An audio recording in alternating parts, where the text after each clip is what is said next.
Hello, my name is Eve Ponce, and I'm a part of Team 8. My team members include Connor Cole, Joshua Fliggy, Kieterman Kagoya, and Mark Marood. First of all, we would love to introduce to you our Corbin Consulting Project T Riviera. We would also like to extend our thanks and appreciation to the administrative staff at our benchmarking companion, Capital Manor, throughout our project. Nikki Phillips, Director of Marketing and Community Relations, Nancy Dutton, Director of Dining and Culinary Services, David Lewis, Executive Director, Tracy Spear for mentoring us throughout this process, and finally, Lindsay Mason, Director of Administrative Services. To all of them, a huge thank you for mentoring during our senior capstone project. Throughout our presentation, we will be going over our business overview, industry analysis, marketing strategy, operations, and lastly, financial plan. Here at Tier Riviera, we are a CCRC, a continuing care retirement community. CCRCs are retirement communities that combine a full range of senior housing options. Communities such as ours allow residents to live in one place for the rest of their lives, even as their lifestyle and health care needs change. Next, we will dive into our business overview and to what our mission promise here at Tier Riviera is.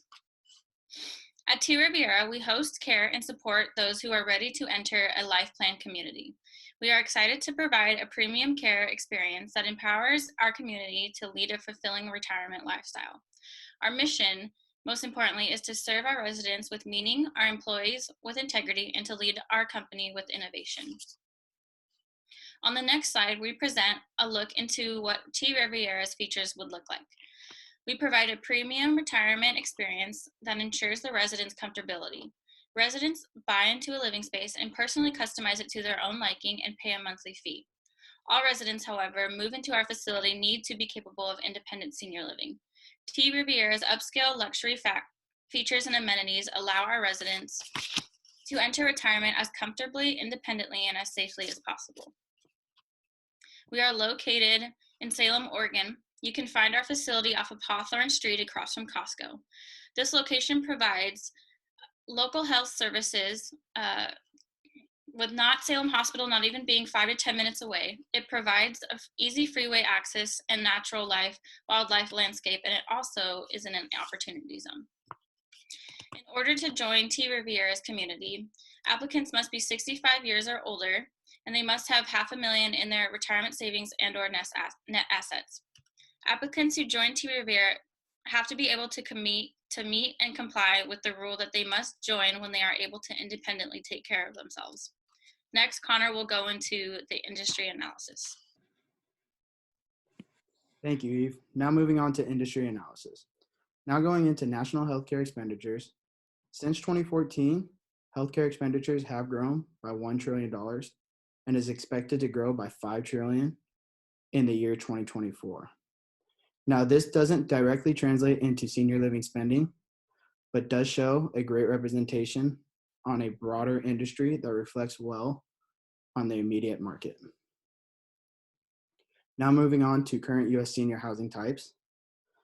7.7% of U.S. senior housing types are made up of CCRCs. Now we really want elders to understand what T Riviera has to offer in being a CCRC compared to independent, assisted, and nursing homes. We have independent living. CCRCs start at the independent level and work their way through assisted and nursing care once needed by the elders. This takes a lot of stress, not only off the elders, but at their children not having to worry where their parents are going to live in the future. Now moving on to Oregon population trends. In the year 2029, the population of 65 and older is expected to grow by 250,000 people. And a proportion of that, 12,500 to be exact, are going to live in the Salem area. And 70% of these 65 and older people are going to require some sort of care, which reflects well on the local industry. Moving on to market segments. First, qualifiers must have $500,000 in retirement savings. They must meet the standards for independent living and must be 65 or older. So of this, in the Pacific Northwest, qualified residents, there are 160,000 qualified. Now, our target residents, I'll go more into detail in the next slide, is going to be 421. Now moving on to our market base, to break those numbers down a little bit more, we broke it into 3 regions: Salem, non-Salem Northwest Oregon, and the greater Northwest. And from each, we took a target market share of 30%, 15%, and a respective 0.5% of the greater Northwest. And we believe that ready to retire within 1 year will be 10% from each region, making a total qualified target market base of 421, with T Riviera's anticipated capacity to be between 360 residents and 390. Now I'll pass it to Mark to go over the marketing strategies. Thanks, Connor. I'm going to move into our marketing strategy, talking a little bit about who our customer is and how we're going to best reach them. So first up, these are identified as our highest indexed target market. They come from Claritas's Prism Premier Segmentation model. It's a geographic segmenting model that bases customer profiles on their physical locations. So Mayberry Villas, Gray Power, and Traditional Times are the 3 segments. You can see that all 3 of them are around a similar age, and they're also meeting our age qualifications, with the exception of the Mayberry Villas being a little bit younger. Their medium income is between 140,000 down to 77, but we see this as a range that is able to accommodate our requirement that we have of being able to have at least $500,000 of net assets as they move into the facility. This segmentation also gives us how dense they index in the different counties that we're interested in marketing toward. We can see that Marion County and Clackamas County, which would be the 2 nearest counties for T Riviera, since we're in Marion County, are very high indexing. And it also provides some other insights as far as like how they consume media, what are their trends, what is their lifestyle choices. So things that are going to be really helpful as we identify the best marketing strategy and the best places to meet them. So this is our promotion model. It's based off of a sales funnel, which is a pretty common approach for marketing. It begins with an awareness campaign, basically just driving in front of as many eyes as we can the idea of what T Riviera is as a brand. So this isn't necessarily as targeted, but we do want to be able to maximize our CPAs even here. And so this would look like doing out-of-home advertising or maybe some programmatic digital content that is able to reach the audiences based on how we have identified our target audiences consuming media or the location where they're most likely to see a road sign. So next, we move into an interest campaign. We would generate a list of prospective customers based on marketing information that we are able to actually buy. And through this, we can get their mailing addresses, and we can target them over social media or other digital platforms. So in our interest campaign, we would ideally be sending them brochures or targeting them on social media to invite them to an event, or it could be an email as well, inviting them to an event at T Riviera where we'd love to connect with them and get the ball rolling on what it would look like to live in our community. So then we move to our consideration level. In the consideration, this is the event that we're talking about, and we want to be able to connect them with our main marketing message, describing what it looks like to transition more into a retirement community, and more specifically, what it looks like to be a part of the community here at T Riviera. So then in the intent phase, ideally we'd be connecting them with one of our sales specialists who's able to walk through that whole process with them and answer the questions that they might have, really just focusing on a relational aspect of marketing and helping them just feel at ease with what comes as a very difficult decision for residents often to transition from maybe independent living into more of a facility living. So that would be the intent phase. These are going to be customers that most likely have followed this entire pathway, and at this point they're very interested in at least moving into a CCRC. They may not be locked into T Riviera exclusively, but in our buy phase, we're doing our background research to find out exactly how much it's going to cost for them. And then as well as that, We are connecting them with options to personalize their apartment and really making it feel like it's going to be their home. So this is a snapshot of our marketing budget. You can see that it is based off of $500,000 for the first year. And if you would like to look into that more, we have that kind of broken down in our report, and you're welcome to reference that. But for now, I think one important thing to note is that our cost per acquisition is set at about $1,400 in year one. So our first wave of residents, we're aiming to spend about $1,400 to get each one in the door. And we feel that this is actually a really good investment considering their lifetime value that they'll be bringing back to the community.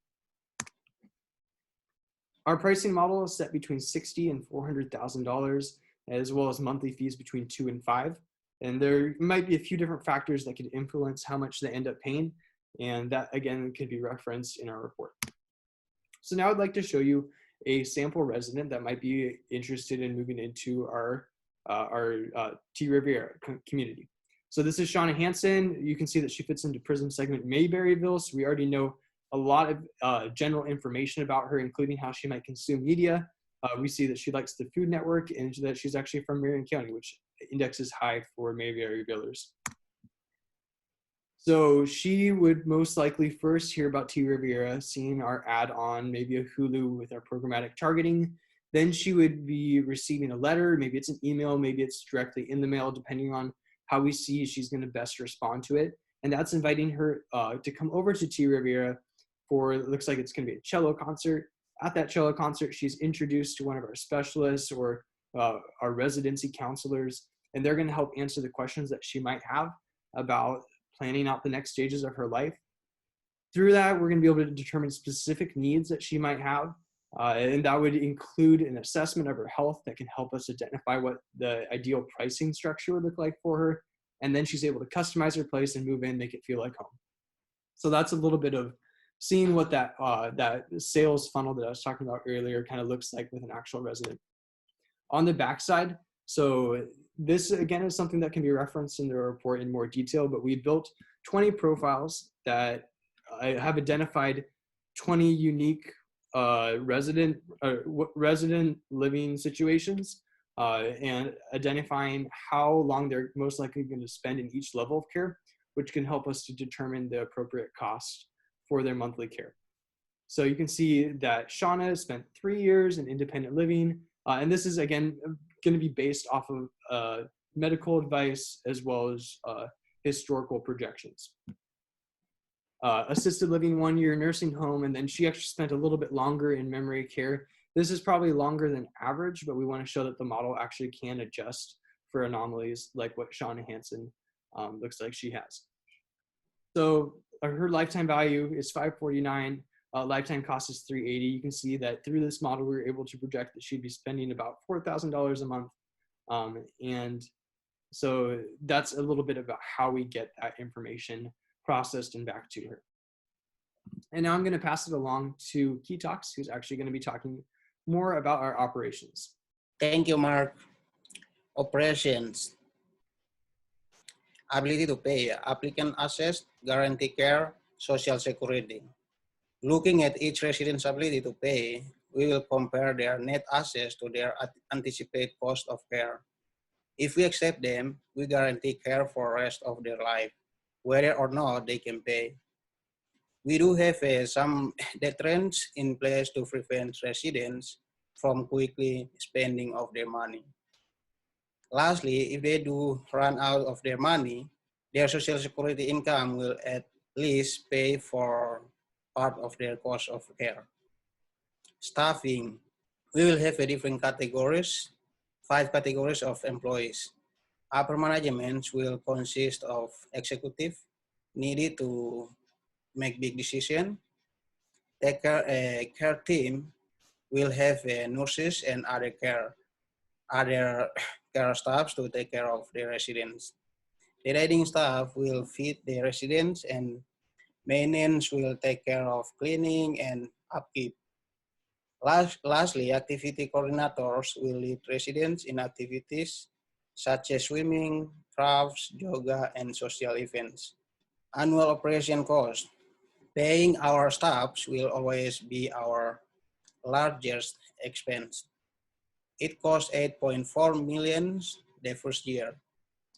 This will be followed by this depreciation at 1.7 million, miscellaneous at 1.1 million, and then marketing and dining at $500,000 each. This cost will continue rise steadily as Tierra Rivera grows its residents' occupancy, but we do not expect they will exceed 12 million in any year we are open. So now I'm gonna pass to Josh. He can explain financial plan. All right, thank you, Keytalk. So now looking more to the financial side of T Riviera, will require investment of nearly $83 million. The investors will be able to contribute this by becoming partners in the partnership LLC T Riviera will be set up as. The main benefits of this will be the limited liability necessary with running a retirement community, as well as tax avoidance at the business level of T Riviera. So moving on to the operating income. Is T Riviera going to be able to make money? Absolutely. So I'm not going to go into the operational cost as much as Keytalks has previously covered those. However, once we're fully operational, it should range between $10 to $12 million each year in operational costs, with the one exception of year one. This is going to be the year prior to T Riviera having residents move in. During this year, the operational costs will be marketing, a full year's worth of salary for upper management, as well as a few months of wages for lower level employees in order to get T Riviera ready for open and to care for residents. The main revenue driver for those first 2 years is going to be the entry fees associated with the CCRC model. So T Riviera will be taking in roughly or nearly 300 to 350 entry fees during this time period. And these will range anywhere from, as mentioned before, $60,000 to nearly $400,000. So during that first year, we anticipate roughly 150 residents buying into the model. They may want to choose their unit, specifically customize a little bit, and they may want to buy in during that first year so they can secure their unit. During the second year, we anticipate roughly another 190 residents buying into our model and moving in, paying that entry fee, and getting all set up.